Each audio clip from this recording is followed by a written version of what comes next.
Welcome to the Learning Pines YouTube. We hope this video helps.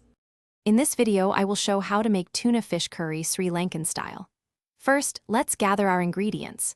You'll need about 1 pound of fresh tuna, a can of thick coconut milk, and a can of thin coconut milk. Don't forget your aromatic spices like turmeric, chili powder, and roasted curry powder. We'll also use fresh aromatics such as onions, garlic, and ginger to build a flavorful base for our delicious curry. Now, let's prepare our main ingredient. Cut your fresh tuna into 1-inch cubes and season them lightly with salt and a pinch of black pepper. Next, in a large pot or pan, heat a tablespoon of coconut oil.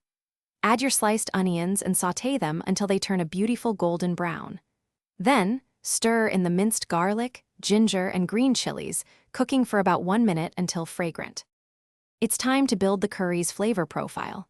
Add your turmeric, chili powder, and roasted curry powder to the pan, stirring for about 30 seconds to toast the spices. Then, carefully add the tuna pieces and pour in the thin coconut milk.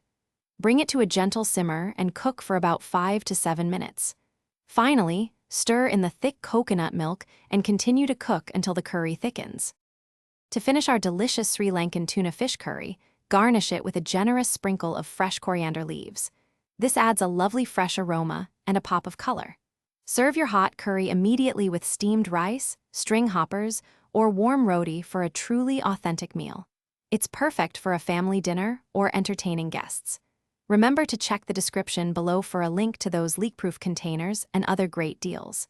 Enjoy your culinary creation. Thanks for watching. Consider subscribing if we helped you.